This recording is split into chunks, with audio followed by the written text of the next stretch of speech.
என் மித்திரனை நான் துறக்க வேண்டுமா? அகிலமே அவமதித்த வேளையில் அரவணைத்தவன் அவன். அவனை துறக்க வேண்டுமா?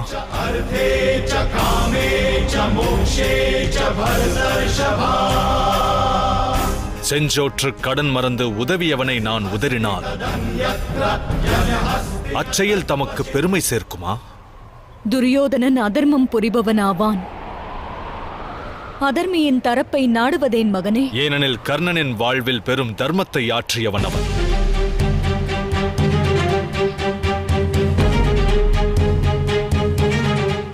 அன்று அவன் விளையாட்டு அரங்கில் ஏற்றத்தாழ்வு பாராது, மனதில் மாற்றான் இவன் என்ற எண்ணம் கொள்ளாது, உற்ற தோழனாய் பற்றுதலோடு உதவி புரிந்தான். தர்மத்தின் திருவுருவம் பீஷ்மரே அச்செயல் புரியவில்லை. அஸ்திரம் பற்றி அறிந்த குரு துரோணருக்கு அது பற்றி தோன்றவில்லை.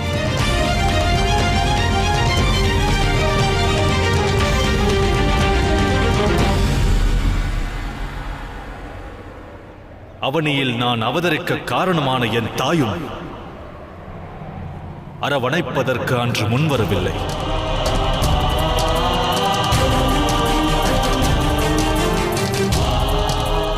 கொடிய காரிருளில் தவித்த என்னை ஒளிக்கீற்றொன்று எட்டியது. துரியோதனன் ஆற்றிய தர்மச் செயல்.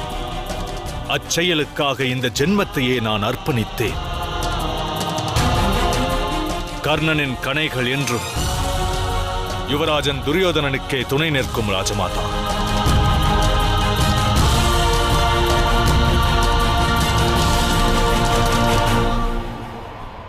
எனில் உன்னுடைய சகோதரர்களுக்கு எதிராக அஸ்திரம் ஏந்துவேன் என்கிறாயா? விளைவின் விபரீதம் அதுவே ஆகும் ராஜமாதா. தாம் ஆற்றிய தவறின் விளைவு.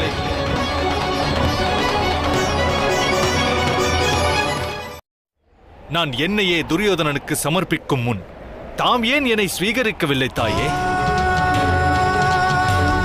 அன்று தாம் அப்பணியை ஆற்றியிருந்தால்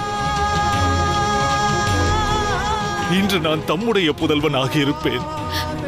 தமது தரப்பில் தம்மோடு நின்றிருப்பேன் அல்லவா?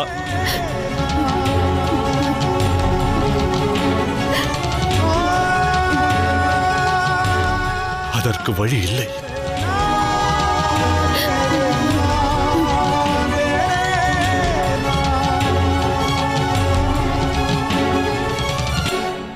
காலம் கடந்து விட்டது தாயே. இனி இச்சூரியன் மாறி உதிக்கும் என்று எண்ணாதீர்கள். நான் செல்லும் பாதை அதர்ம வழியாக தோன்றலாம். அதர்மிகள் பலருக்கு துணை நிற்பதாக இந்த உலகம் எண்ணலாம். என்னை பொறுத்தவரை அதுவே தர்மமாகும். செஞ்சொற்று கடனை மறக்க இயலாது.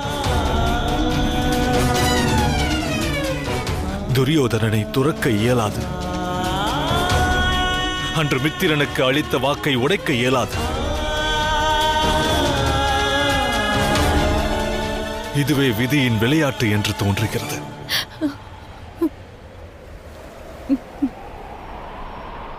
என்னுடைய பானம் உடன் பிறந்தவர்களின் உயிர் பறிக்கும் ஆயின் உதிரம் சிந்துவது எனது இருதயமாயிருக்கும். வேதனையில் மூழ்குவது என் ஜீவனாயிருக்கும். வேறு வழி இல்லை. அளித்த வாக்கினை மீறி அதர்மச் செயல் புரியேன். யுத்தத்தில் பங்கெடுக்காமல் இருக்கலாம் அல்லவா? அச்செயலானது தர்மமாகும் அல்லவா?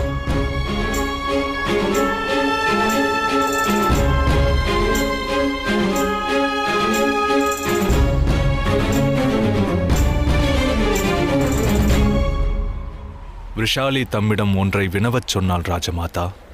பெருமையை தர்மமாய் ஏற்பது நியாயமா? இல்லை தர்மத்தை பெருமையாய் ஏற்பது நியாயமா?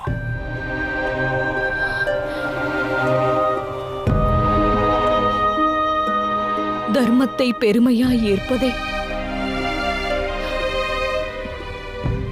நியாயமான செயல். நான் தர்மத்தை பெருமையாய் ஏற்றவன். தியாகம் செய்ய இயலாது. கொடுத்த வாக்கையோ துரியோதனனையோ துறக்க இயலாது. தாம் புறப்படுங்கள் ராஜமாதா.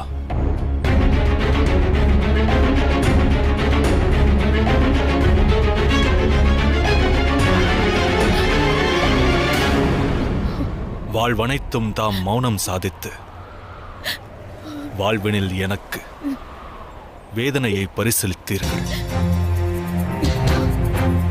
வேதனை தீயில் வாட வேண்டியது எனது விதி. தாம் இன்று மௌனத்தை கலைத்தால் அது பலருக்கு வேதனையை வாரி வழங்கும். என் உடன் பிறந்தவர் ஐவருக்கு இந்த உண்மையை உரைக்காதீர்கள். தம் புதல்வர்கள் அனைவரும் தர்மத்தின் வழி நடப்பவர்கள் ஆவர். துரியோதனனை எதிர்ப்பது அவர்கள் தர்மம். அதே துரியோதனனை அரவணைத்து காத்து ரட்சிப்பது எனது தர்மமாகும் என்பதை புரிந்து கொள்ளுங்கள்.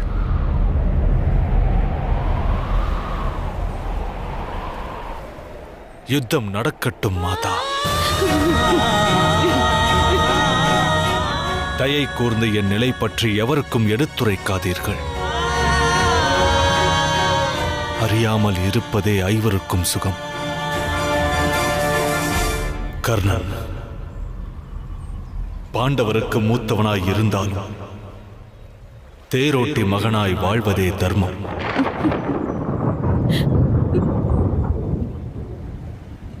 நான் என் செய்வேன் மகனே?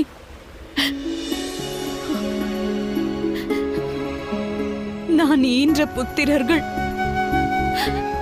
ஒருவரை ஒருவர் வதைப்பதை கண்டால் இந்த பேதையின் மனம் தாங்குமா?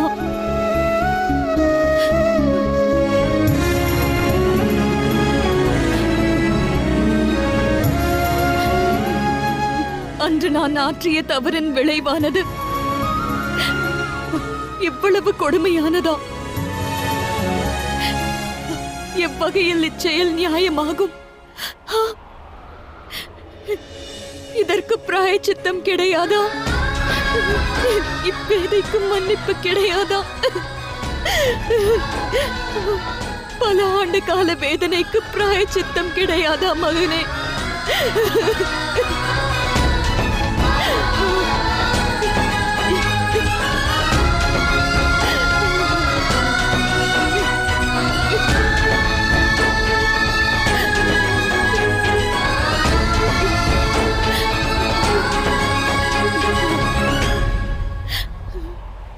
தானம் வேண்டி தாம் வருகை தந்தீர்கள் அல்லவா ராஜமாதா? தமக்கு ஒரு தானம் வழங்குவேன். தாம் தம்முடைய ஒரு மகனின் மரணத்திற்கு கண்ணீர் வடிப்பீர்கள். மற்ற நாள் வரை என் பானம் வதைக்காது ராஜமாதா. நானோ அல்லது அர்ஜுனனோ இருவரில் ஒருவரின் செங்குருதி கண்டு தாம் கண்ணீர் வடிப்பீர்கள்.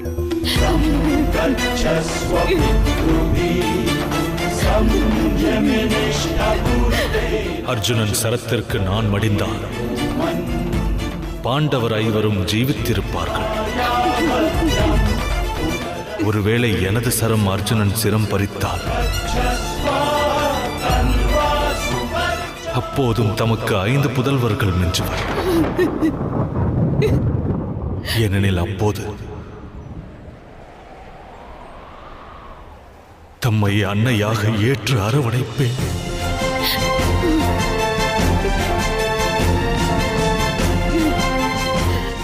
இது நான் அளிக்கும் வாக்கு ராஜமாதா.